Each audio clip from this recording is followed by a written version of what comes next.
Pessoal, item 1.f, requisitos do auditor, um item bem importante para a gente, tá? A maior parte dele está na NBCTA 200, mas a gente vai ver aqui os principais pontos desses 4 requisitos para o exercício da auditoria, tá? Primeiro deles, pessoal, ética, tá? Princípios fundamentais de ética profissional. Esse aqui, a cobrança dele, além de ser um assunto tranquilo de entender, a cobrança dele tem sido literal, tá? O que as questões gostam de fazer, pessoal? Pegam esses 5, né? A questão pega esses 5 princípios fundamentais, tá? Integridade, objetividade, competência e zelo, confidencialidade e comportamento profissional, e aí troca um deles, né? Para vocês identificarem a alternativa errada, colocando qualquer outra coisa, né? Tem diversas questões cobrando dessa forma, tá? Esses princípios, pessoal, também estão na NBCPA 01, e também está lá no Código de Ética do IFAC, da Federação Internacional de Contadores, tá?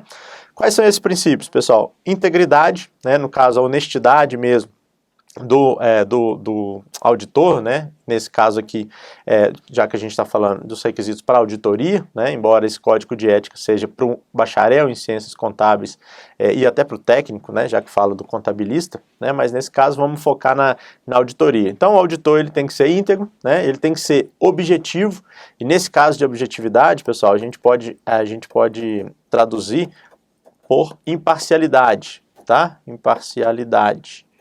Beleza? Daqui a pouco a gente vai ver independência. Nesse caso de objetividade, também imparcialidade. Competência e zelo profissional, né? Isso não é uma característica apenas do auditor, mas está lá no no princípio fundamental de ética profissional.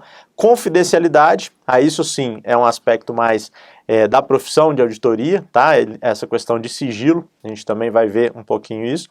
E comportamento, né, ou conduta profissional, tem que saber como é que deve se portar, né, para o auditor. Isso é bastante importante, nessa credibilidade que ele vai passar na sua conduta profissional, beleza? Então, dos 5 princípios, né, os principais, os 5 principais não, são só esses, né, os 5 princípios fundamentais de ética seriam esses. São deveres ainda, pessoal, lá na resolução, né, lá no Código de Ética, na resolução 803, que tem sido bastante cobrada também, embora seja lá de 96. Deveres do profissional da contabilidade, né? Exercer a profissão com zelo, diligência, honestidade, capacidade técnica, né? Observando sempre os princípios de contabilidade e as normas emanadas lá pelo CFC. Guardar sigilo, pessoal, sobre o que souber em razão do exercício profissional lícito, etc, etc. Também bem tranquilo. Zelar pela sua competência exclusiva na orientação técnica dos serviços a seu cargo, manifestar a qualquer tempo a existência de impedimento para o exercício da profissão. Isso é muito exigido, pessoal, do auditor, tá? Essa questão de se declarar impedido, né? Porque tem alguma coisa que vai afetar, alguma situação que afete a sua independência profissional, tá? A gente vai ver também cumprir programas obrigatórios de educação continuada, né? Ele tem que estar sempre se capacitando, esse profissional de auditoria, no caso aí um bacharel em ciências contábeis, etc. Pessoal, o primeiro requisito então, ética, tá? Código de ética, o que mais cai? Os 5 princípios que a gente viu, beleza? Segundo princípio, pessoal, segundo requisito para o exercício da auditoria. Ceticismo profissional. As bancas também gostam bastante disso, tá? O auditor, pessoal, ele tem que ter uma postura questionadora, tá? Ele tem que ser cético em relação àquelas informações que ele recebe da empresa, tá? E aí a própria norma traz alguns exemplos, né? A NBCTA 200 traz alguns exemplos. Olha só, evidências de auditoria que contradigam outras evidências obtidas, né? Quando a gente verificar lá em testes, técnicas de auditoria, a gente vai verificar o seguinte, a gente vai aprender o seguinte, que olha, o auditor ele pode aplicar uma técnica de inspeção, por exemplo, tá? E aí, nessa forma, ele verifica alguns documentos, nessa técnica, né, ele verifica alguns documentos produzidos pela própria empresa, beleza? E ele pode aplicar uma outra técnica, né, a técnica da circularização, que ele vai verificar o quê, pessoal? Vai verificar se essas informações obtidas aqui, né, que a empresa mesmo, a empresa que está sendo auditada, forneceu para ele, se essas informações estão corretas, são fidedignas. Aí ele vai procurar, vai circularizar quem? Alguém de fora da empresa. E vai comparar essas duas informações. que é a questão do ceticismo profissional, pessoal? Ele verifica, por exemplo, tá, um choque entre essas duas informações. Ele tem que ser cético, tem que ter uma postura questionadora e ir atrás, né, aplicar outras técnicas de auditoria, outros procedimentos de auditoria, para ir atrás e buscar o quê? Realmente a informação correta, tá? Ele não pode aceitar qualquer informação que a empresa fornecer para ele, beleza?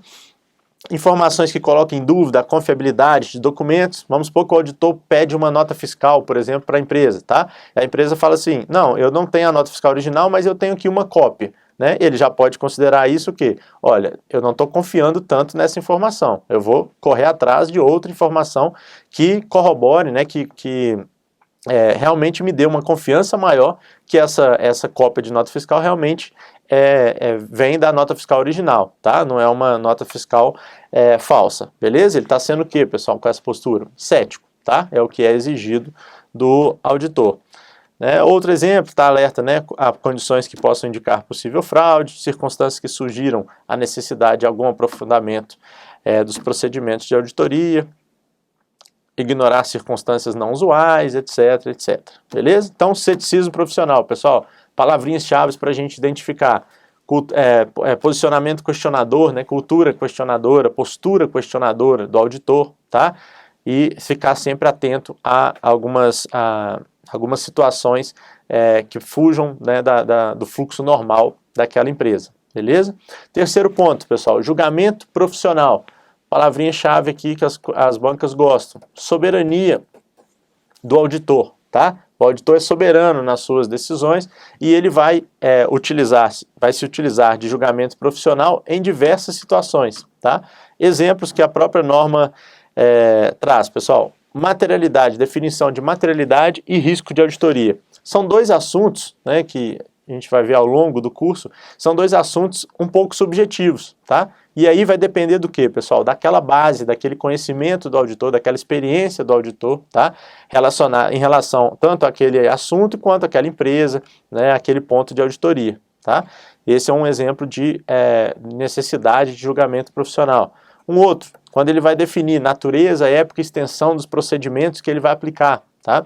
Ele também precisa, né, desse julgamento profissional. Quanto mais experiência ele tiver, quanto mais capacidade ele tiver, mais conhecimento ele tiver, melhor ele vai definir esses pontos, né, esses procedimentos a serem aplicados, beleza?